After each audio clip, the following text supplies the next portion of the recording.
dos agentes de toda a cadeia do setor do turismo. Já está em execução a janela única para a concessão de direitos fundiários, importante instrumento de modernização administrativa, estando agora em fase de expansão para os mais diferentes municípios. Em breve será lançado o portal Simplifica, de prestação não presencial de serviços públicos, outro marco significativo na caminhada em direção à governação eletrónica. O início da implementação do Programa de Aceleração Digital da Administração Pública, que conta com o financiamento do Banco Mundial, e a implementação da Plataforma de Interoperabilidade da Administração Pública vão consolidar a transição que estamos a operar e abrir uma nova era na forma de prestar serviços públicos aos cidadãos.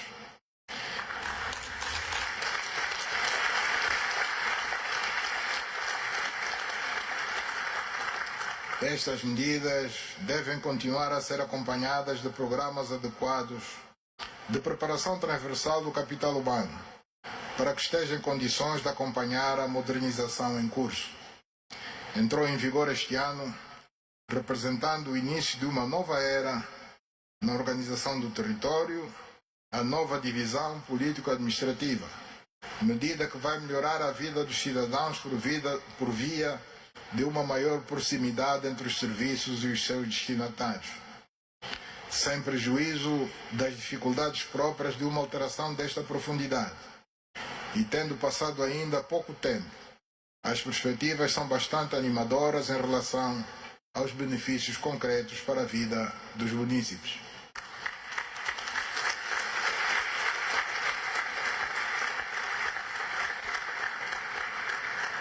Kazombo e Mavinga, capitais das províncias do Mochico-Leste e do Quando, respectivamente, vão conhecer uma nova realidade com a implementação paulatina de vários projetos estruturantes. É absolutamente prioritário implementar e concluir os projetos para a ligação rodoviária dessas duas capitais com o resto do país. Em breve, essas duas localidades terão mais energia e mais água, maior oferta de serviços nos domínios da saúde e da educação, para além de um novo rosto com a implementação do projeto de infraestruturas integradas. As novas províncias e municípios possuem hoje identidade orçamental própria, permitindo a afetação direta de recursos financeiros e humanos para promover o desenvolvimento desses territórios. Hoje é ainda mais evidente que a medida foi acertada, pecando apenas por ter sido tardia. As reformas em curso têm tornado os municípios cada vez mais fortes e interventivos, por via de medidas de reforço da desconcentração administrativa. Asseguramos a inscrição orçamental das verbas para todos os municípios, incluindo os novos, no âmbito do Programa Integrado de Desenvolvimento Local e Combate à Pobreza, e estamos a trabalhar para que os recursos estejam regularmente disponíveis, permitindo que as ações tenham reflexo direto na vida das populações. Os quadros dos municípios são gestores públicos de primeira linha. Estão próximos das comunidades e conhecem como ninguém os desafios do dia a dia. Estamos, por isso, a dedicar uma atenção especial à formação, considerando a implementação da nova divisão político-administrativa, tendo sido capacitados este ano cerca de 5.000 funcionários de todos os municípios. A legislação eleitoral foi revista, aprovada por unanimidade, num exercício de diálogo parlamentar digno de registro e aplauso. Este exemplo pode inspirar o debate referente às leis pendentes do pacote legislativo autárquico, passo importante e determinante para a organização do processo eleitoral autárquico.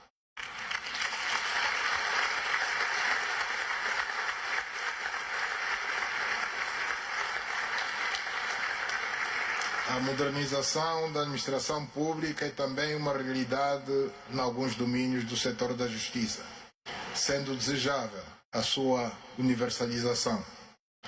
Até agosto do corrente ano, foram emitidos mais de 16 milhões de bilhetes de identidade de cidadão nacional, havendo uma capacidade instalada de cerca de 12 mil, de emissão de cerca de 12 mil bilhetes de identidade dia.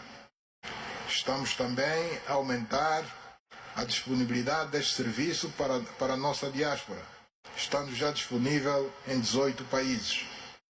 Foram criados 863 serviços de justiça, com destaque para 201 postos para emissão do bilhete de identidade, 221 serviços de registro civil, 174 para o registro criminal, 164 para o notariado e 28 para o registro predial. Entretanto, a procura por alguns desses serviços continua a não encontrar cabal resposta, particularmente em relação ao bilhete de identidade. Estamos a implementar a estratégia de massificação da emissão deste importante documento de cidadão nacional, com realce para o aumento de postos e para a desconcentração da impressão do bilhete de identidade. A modernização do guichê único de empresa está a permitir uma melhor prestação de serviços, tendo permitido a criação de mais de 250 mil empresas desde a sua criação. Estamos também a trabalhar para modernizar os serviços de registro predial para permitir uma mais rápida regularização jurídica de imóveis. O sistema de justiça tem feito o seu percurso para se adaptar em cada momento às suas responsabilidades. Foi necessário um trabalho profundo ao longo dos anos para a reorganização judiciária do país, sendo de destacar o ano de 1988, a aprovação da Lei do Sistema Unificado de Justiça, que acautelou matérias ligadas à relação entre as diferentes categorias de tribunais, a relação entre os juízes de cada um deles e a consagração de cadeias de recurso devidamente organizadas. Hoje, para além da jurisdição comum, há jurisdições especializadas, nomeadamente a do Tribunal Constitucional, a do Tribunal de Contas e a da Justiça Militar. Ao nível da jurisdição comum, temos em pleno funcionamento o Tribunal Supremo, 4 tribunais da relação, estando em falta o Tribunal da Relação de Saurimo e 41 tribunais de comarca. O país conta hoje com 879 magistrados judiciais, nos diferentes níveis, e cerca de 3.500 funcionários judiciais. Apesar dos notórios avanços registrados, persistem desafios que têm de continuar a ser abordados no quadro da reforma da justiça.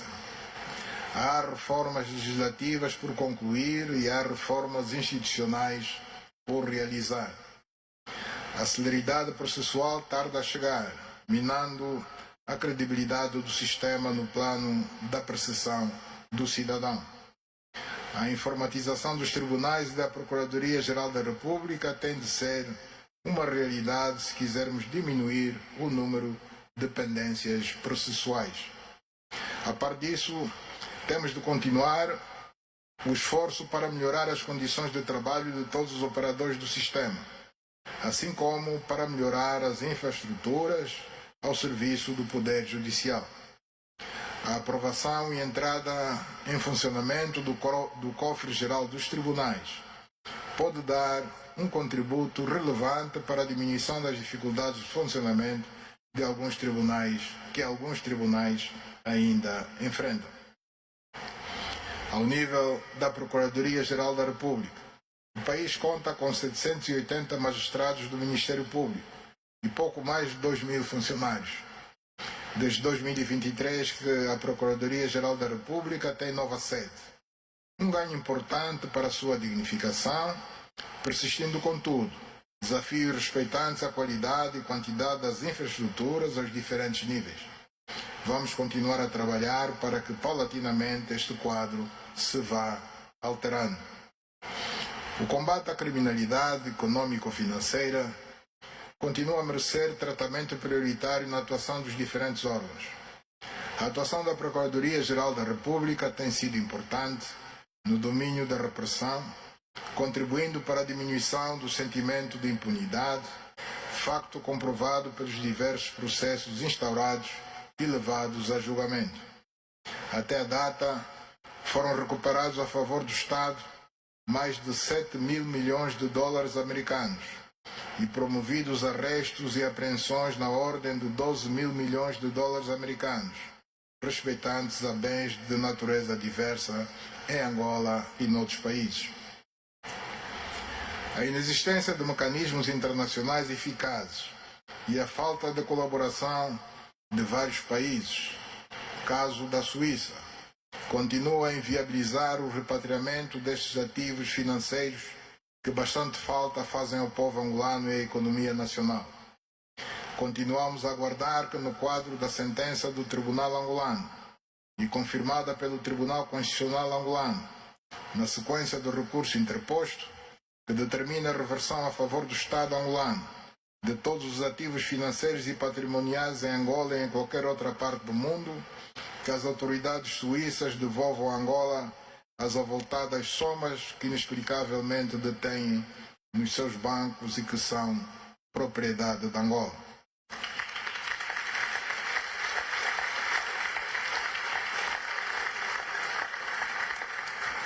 As sentenças dos tribunais são de cumprimento e execução obrigatórias em qualquer Estado de Direito que se preze.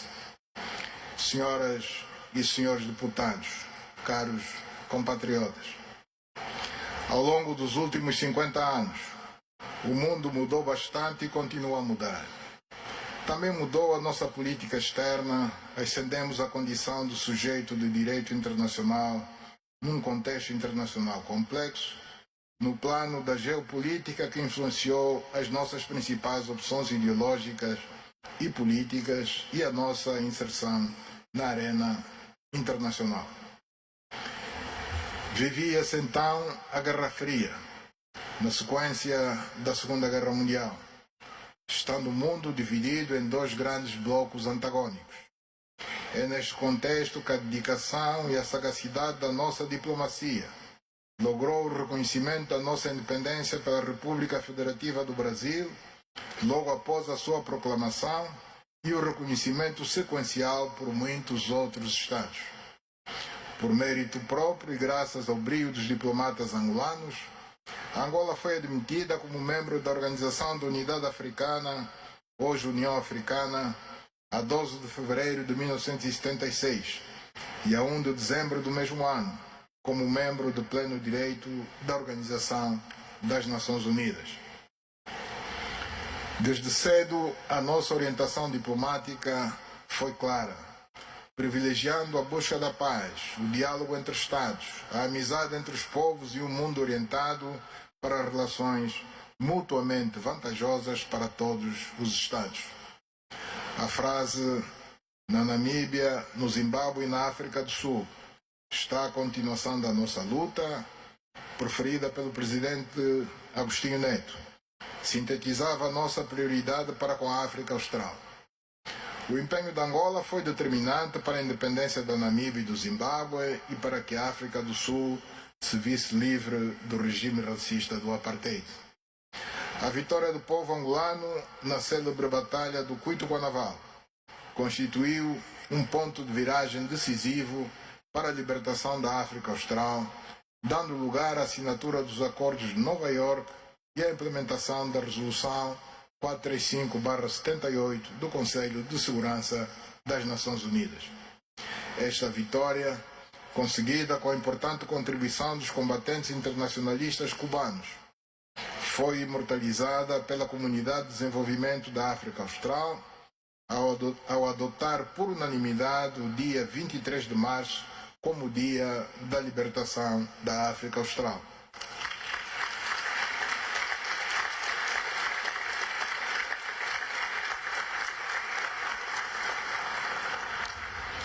Angola é hoje um ator incontornável nas questões de prevenção e resolução de conflitos, oferecendo uma doutrina de paz e de reconciliação nacional pós-conflito, como ilustram as duas eleições para membro não permanente do Conselho de Segurança da ONU, os 4 mandatos no Conselho de Paz e Segurança da União Africana, a participação em múltiplas missões de paz e a liderança de várias iniciativas de mediação, o acolhimento da Bienal de Luanda para a cultura da paz e não violência, cujo reconhecimento consagrou o nosso país como campeão para a paz e reconciliação em África, um marco de grande relevância que orgulha qualquer patriota.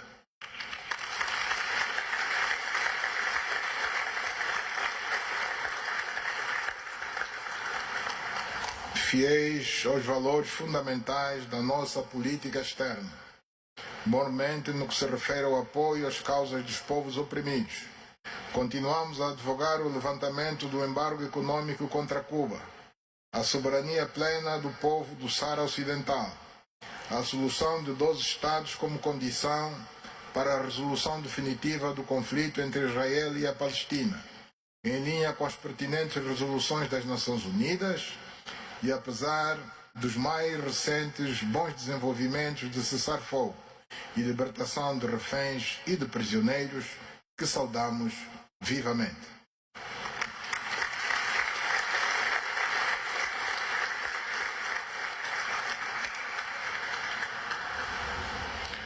O mesmo ideal norteia o nosso posicionamento em relação ao conflito entre a Rússia e a Ucrânia, apelando ao respeito à Carta das Nações Unidas e ao direito internacional e defendendo a busca de uma solução pacífica e negociada que afaste o uso da força bélica e a lógica da lei do mais forte.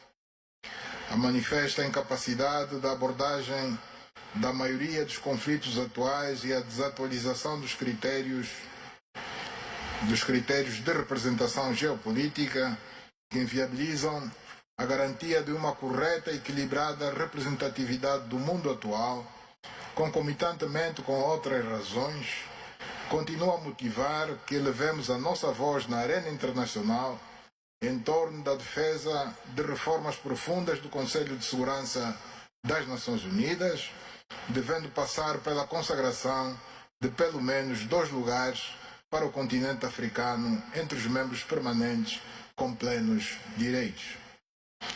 Nosso continente continua a ser a nossa maior prioridade no quadro da política externa.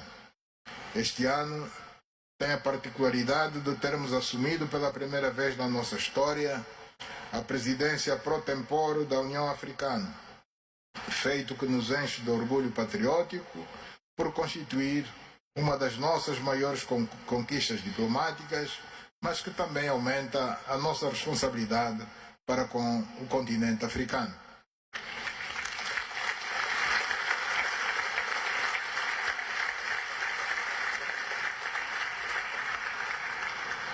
Ao longo do mandato, temos trabalhado em prol da agenda para a paz, o reforço do multilateralismo e da justiça para os africanos e afrodescendentes, através de indemnizações e reparações. Colocamos também na agenda as questões do capital humano e das infraestruturas como alavancas para a construção da África que queremos, tendo em conta o dividendo demográfico do continente e a carência de infraestruturas para o reforço da conectividade e do comércio intra-regional. Acolheremos no final do corrente mês de outubro, aqui em Luanda, a Cimeira sobre o financiamento de infraestruturas em África, evento que servirá para a partilha de experiências, estabelecimento de parcerias e a sistematização da visão do continente neste domínio crítico, para acelerarmos a integração e o desenvolvimento em linha com a Agenda 2063 da União Africana. A diplomacia da paz ao nível do nosso continente continua a merecer a nossa maior atenção. As responsabilidades assumidas por Angola motivaram um convite feito à República do Togo para assumir o papel de facilitador do diálogo entre a República Democrática do Congo e o Ruanda, embora continuemos a acompanhar o desenvolvimento do processo negocial. Consideramos importante que haja a coragem das partes em conflito para a implementação das 2 principais medidas que podem afastar as chamadas ameaças existenciais para ambos, nomeadamente a retirada do contingente das forças de defesa do Ruanda do território congolês democrático, a neutralização efetiva das forças democráticas de libertação do Ruanda, FDLR, por parte das autoridades congolesas e o início do diálogo interno entre os atores nacionais congoleses, considerados relevantes para o alcance da paz definitiva naquele martirizado país irmão.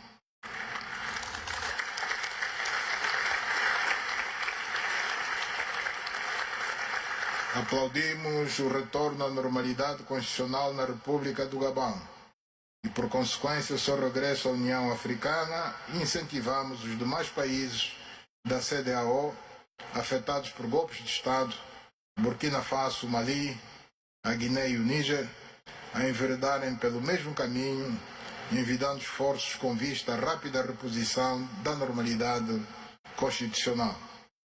A nossa diplomacia foi importante na luta de libertação nacional para a conquista da independência nacional, crucial na salvaguarda da integridade territorial, determinante para o alcance da paz, necessária para a reconstrução nacional e incontornável hoje para o processo de desenvolvimento, sendo um pilar estruturante da nossa ação. Caros compatriotas, temos sido incansáveis no trabalho para mostrar ao mundo uma Angola aberta, estável e preparada para acolher todos os que se sentirem atraídos em aqui investir. Com foco na captação de investimento estrangeiro direto, no estímulo das exportações da produção nacional onde justificável e na paulatina internacionalização das nossas empresas, temos promovido um trabalho diplomático intenso em várias partes do mundo. O estreitamento das relações econômicas e comerciais com os Estados Unidos da América, a maior potência econômica mundial, é uma mostra importante dos resultados do trabalho que temos desenvolvido. Em 2024, num momento verdadeiramente histórico, o nosso país recebeu pela primeira vez a visita de um presidente dos Estados Unidos da América. E este ano acolhemos a Cimeira de Negócios dos Estados Unidos da América-África, exemplos do caminho que estamos a trilhar no domínio da diplomacia econômica. Angola esteve no centro do diálogo empresarial entre a África e os Estados Unidos da América, com um impacto de negócios e compromissos que superam os 2,5 mil milhões de dólares americanos. Este ano, aderimos à Zona de Livre Comércio da SADC, reforçando a nossa integração no mercado regional, passo que abre espaço para um maior intercâmbio, competitividade e crescimento do nosso setor empresarial privado. Estamos igualmente comprometidos com os trabalhos para a consolidação e a expansão da Zona de Comércio Livre Continental Africana. No futuro, o nosso continente recordar-se-á destes momentos históricos, considerando a importância estratégica dessas medidas para o comércio entre os países africanos.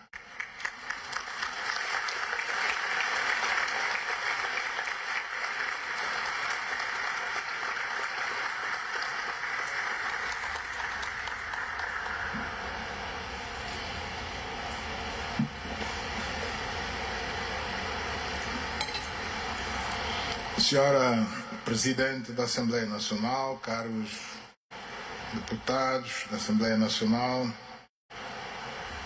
caros compatriotas,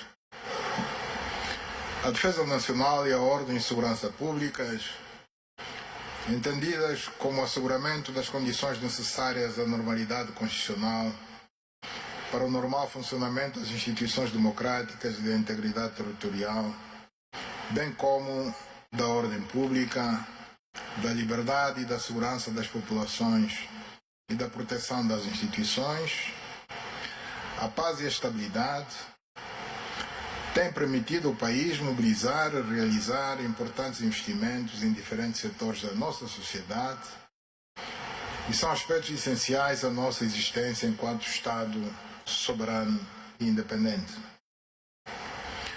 A natureza das suas missões constitucionais exige a preparação e modernização permanentes das Forças Armadas angolanas e de todas as demais instituições que intervêm no sistema nacional. O processo de reequipamento e modernização das Forças Armadas continua em curso, com vista à sua maior profissionalização e preparação. Este processo envolve o reequipamento com meios diversos, com maior incidência para a Marinha de Guerra angolana, com destaque para a reabilitação da Base Naval do Soio, a requalificação e ampliação da Base Naval de Luanda e para a implementação do Programa de Coordenação e Vigilância Marítima para toda a extensão da costa marítima até a Zona Econômica Exclusiva. Estamos também a construir e reabilitar várias unidades operacionais, centros de instrução e unidades em várias regiões do país. Melhorar a assistência médica dos efetivos e seus dependentes.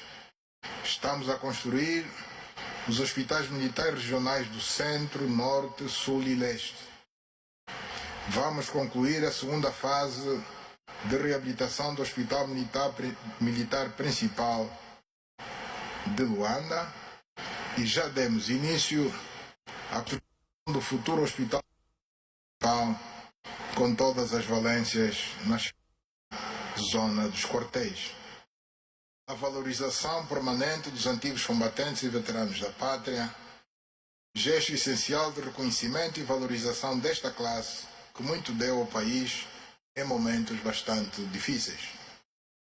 Estamos a implementar o Cartão Nacional do Antigo Combatente e sistemas de registro biométrico, medida fundamental para permitir um maior controle, diminuir as situações de inscrição indevida e criar condições para que os reais antigos combatentes e veteranos da pátria possam beneficiar de mais apoios.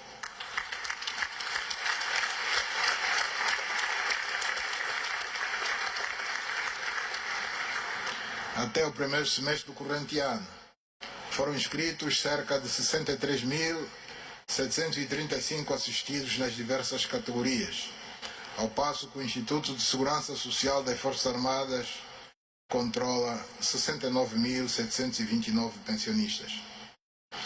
Durante o tempo do conflito armado, o país importou a quase totalidade do armamento e técnica militar usada, sendo uma situação insustentável num contexto de paz, em que a economia deve ficar voltada essencialmente para a produção de bens e serviços para a satisfação do consumo interno das populações e para a exportação.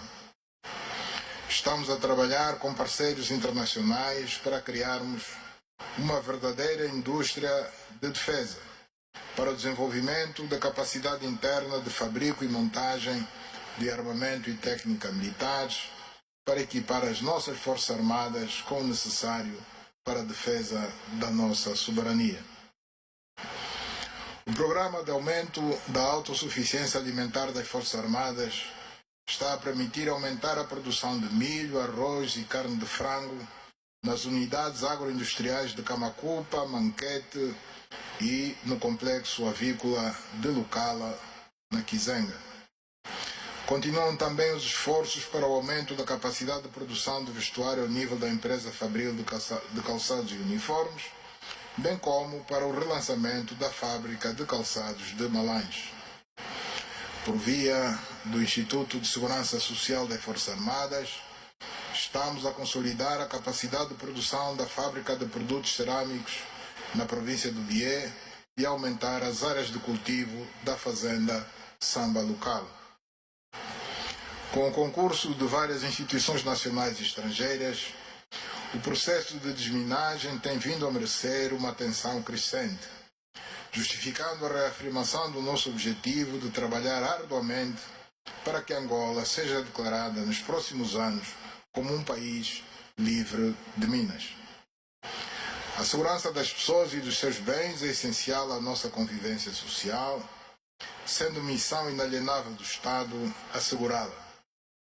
Os desafios da segurança pública nos dias de hoje não são um exclusivo nacional, assumindo cada vez mais uma dimensão global, através de fenômenos como o crime organizado transnacional, o terrorismo, a pirataria, o tráfico de seres humanos, de drogas e de armas. Os dados do último ano evidenciam uma situação de segurança pública estável, tendo havido contenção dos níveis da criminalidade, incluindo a criminalidade violenta, que conheceu uma diminuição significativa. Continua preocupante e por isso a merecer a nossa total atenção o contrabando de combustíveis. Estamos também a trabalhar para que, com a celeridade que se impõe e nos termos da lei, não só o produto do crime, mas também os meios rolantes utilizados, apreendidos, sejam revertidos a favor do Estado, situação que terá, com certeza, um maior efeito dissuasor dessas práticas. O sistema penitenciário nacional controla uma população penal de cerca de 27.300 reclusos, havendo uma superlotação de cerca de 18% em relação à capacidade instalada. Apesar de estarem em conflito com a lei, os reclusos merecem ser tratados com dignidade, o que envolve o trabalho necessário para a sua reintegração positiva na sociedade após serem postos em liberdade. É com este objetivo que estamos a construir 5 estabelecimentos penitenciários no Kwanza Sul, Mochico, Cabinda, Huila e Cunene. Estamos a trabalhar para aumentar a nossa capacidade de controle das nossas fronteiras terrestres, marítimas e fluviais. As ações de enfrentamento policial permitiram a detenção de 98.304 cidadãos internacionais e estrangeiros por envolvimento no cometimento de diversas infrações ao longo da fronteira, com destaque para a imigração ilegal, o seu auxílio e o contrabando de combustíveis. Estamos a melhorar as condições dos efetivos da Polícia de Guarda da Fronteira, com meios e equipamentos modernos, adequados ao desempenho da sua missão, bem como a trabalhar para melhorar os postos de guarda da fronteira da Polícia Nacional, como são os casos da construção dos postos em Xisanda e Itanda, na Lunda Norte. Os números da sinistralidade rodoviária continuam a ser preocupantes, recomendando uma mobilização nacional contra este mal. Foram registrados 13.251 acidentes de viação, de que resultaram 3.184 mortes. O Estado deve estabelecer padrões de qualidade e rigor do ensino às escolas de condução e velar com maior nível de exigência pelo estado técnico dos veículos em circulação, a lotação dos veículos com passageiros e carga, o nível de escolaridade dos motoristas e outros fatores e requisitos que podem, de alguma forma, contribuir negativamente para a segurança rodoviária. Precisamos de mais efetivos da Polícia Nacional para que possamos ter maior capacidade de prevenção e de reação, enquanto continuamos a trabalhar para uma maior valorização dos recursos humanos nas diferentes componentes, policial e nos demais órgãos e serviços da corporação.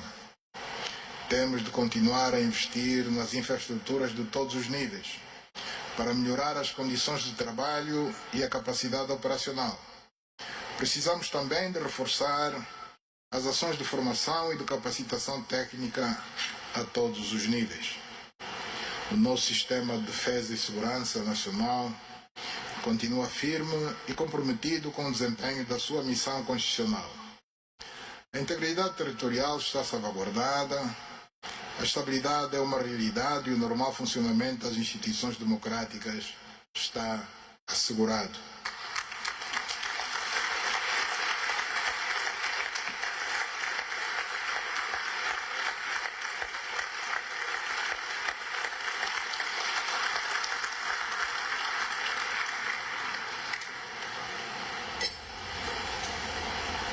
Dirijo uma palavra de apreço aos efetivos de todos os níveis e todas as estruturas dos sistemas de defesa e segurança nacionais por assegurarem permanentemente a estabilidade do nosso país.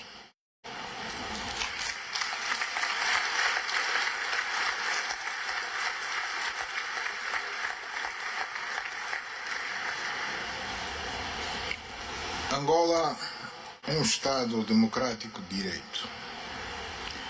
Realizar o Estado democrático de direito é um processo contínuo e de aperfeiçoamento permanente.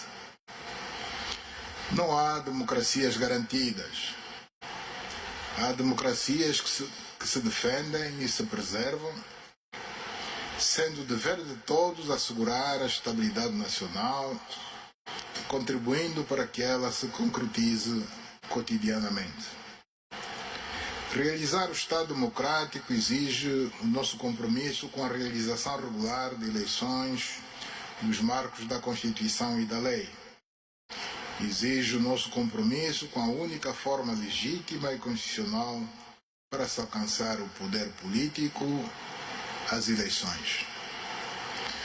Realizar o Estado de Direito exige o nosso compromisso para com os direitos fundamentais dos cidadãos, tanto na vertente do exercício dos direitos, quanto na vertente do cumprimento dos deveres. Só é possível construir-se uma sociedade de direitos se estes forem exercidos com responsabilidade e se não ignorarem os direitos dos outros. De outro modo, corremos o risco de forjar uma sociedade de extremos, em que cada um olha apenas para o seu direito e ignora os direitos dos seus concidadãos. Reafirmo o nosso compromisso inalienável com a construção de uma sociedade em que cada cidadão exerce livremente os seus direitos e todos, nos marcos da Constituição e da lei, respeitam os direitos dos outros. Senhora Presidente da Assembleia Nacional, angolanas e angolanos, caros compatriotas. Nosso país é maioritariamente de jovens. Dos cerca de 35 milhões de habitantes, a volta de 12 milhões e meio estão entre os 15 e os 35 anos de idade. Cerca de 2/3 da população economicamente ativa é jovem. Logo, apostar na juventude é o mais avisado e racional. É por isso que não medimos esforços para preparar os nossos jovens, para criar as condições, para que estejam à altura dos desafios do seu tempo e para que tenham as condições para realizar os seus sonhos. Não temos dúvidas de que, assim como a juventude angolana foi protagonista dos grandes feitos da nossa história, resistiu contra a opressão colonial, lutou e conquistou a independência nacional, assegurou a integridade territorial, conquistou a paz e está a ser participante ativa na reconstrução do país, é hoje a protagonista das transformações positivas que o nosso país tem vindo a empreender.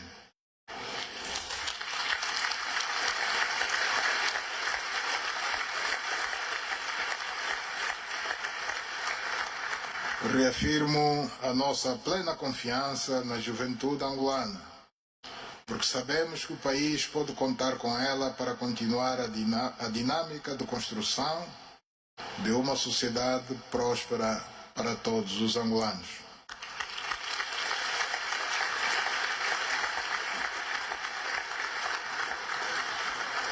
Caros compatriotas,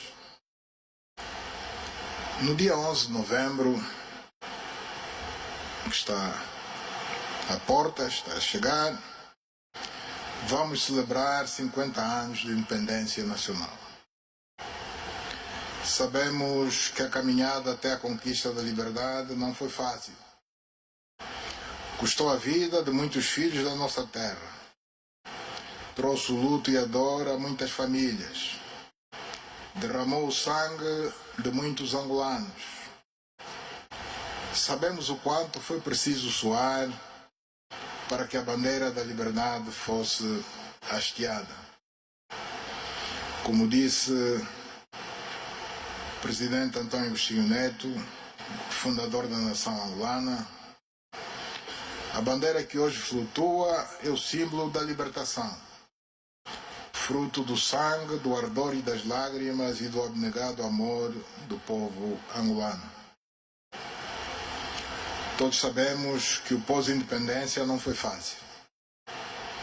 Seguiram-se 27 longos anos de uma guerra entre filhos da mesma terra, que dizimou a vida de milhões de angolanos, mutilou física e mentalmente várias gerações e adiou os nossos sonhos na madrugada de 11 de novembro de 1975.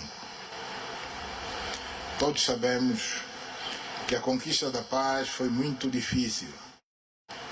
Requereu magnanimidade, serenidade e capacidade de perdão. Requereu o compromisso patriótico dos melhores filhos de Angola.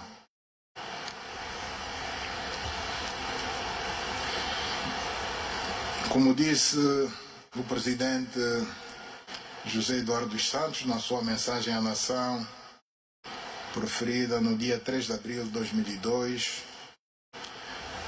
quando nos preparávamos para abrir um novo capítulo da nossa história, abro aspas, quem ama verdadeiramente a paz tem que saber perdoar e reconciliar-se com seu próximo, contribuindo assim para a união verdadeira e sólida dos angolanos, sem prejuízo para as divergências que uns e outros possam expressar. Fecho aspas.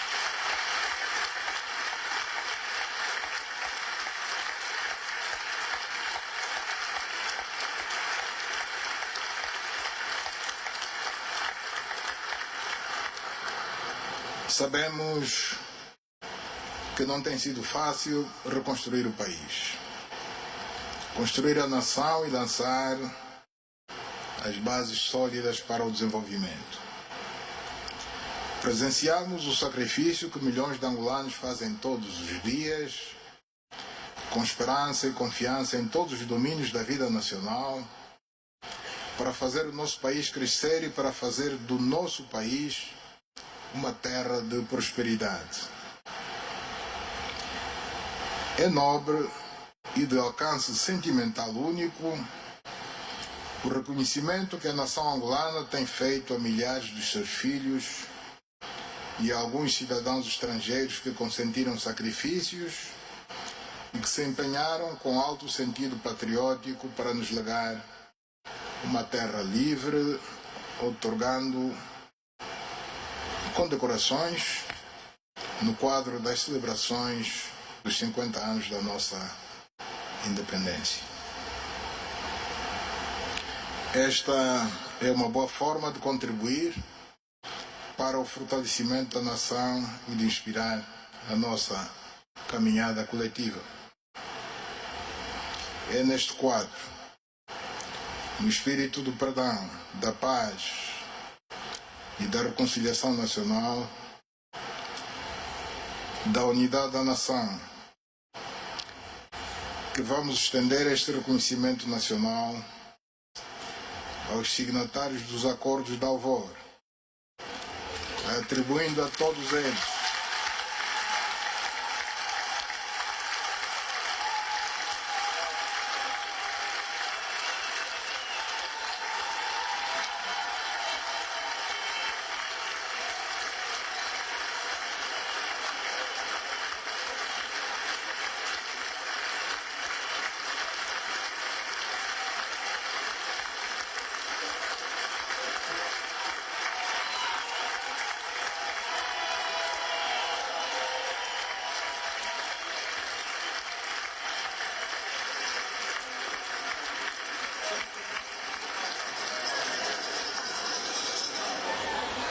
atribuindo a todos eles a medalha comemorativa dos 50 anos da independência nacional.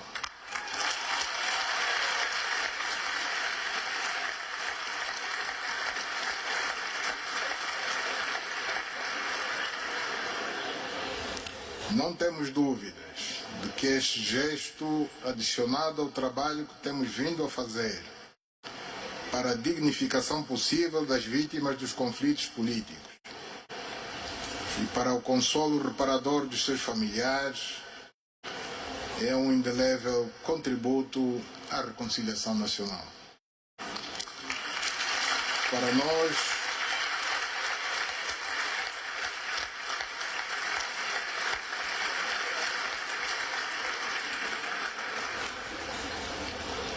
nós, 50 não é apenas um número.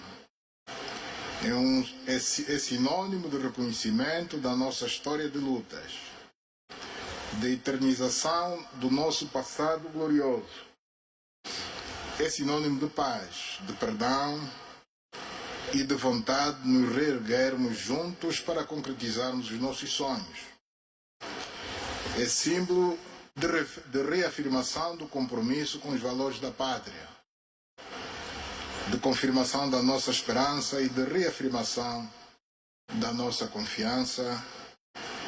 É sinônimo da nossa certeza de que Angola unida vai vencer.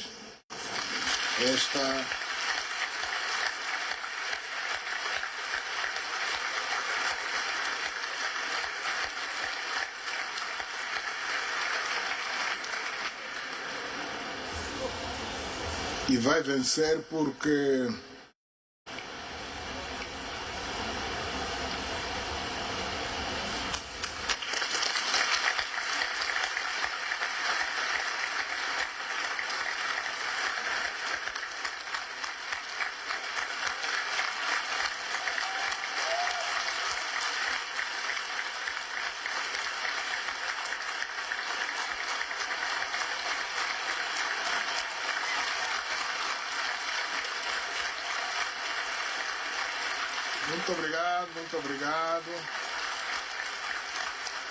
Muito obrigado.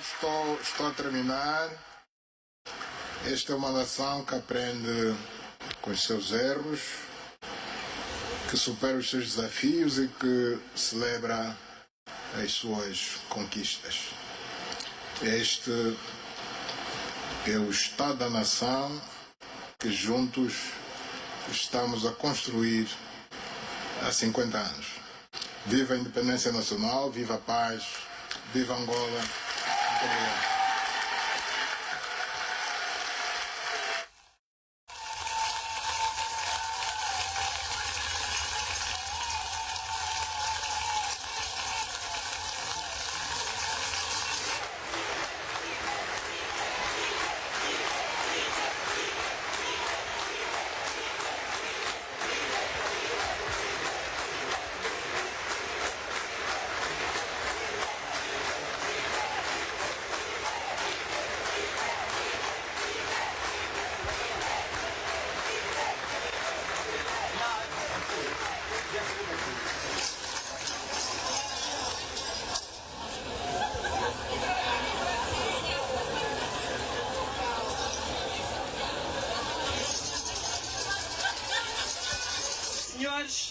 Senhores deputados, distintos convidados, cumprindo este imperativo constitucional, declaro oficialmente aberta a 4ª sessão legislativa.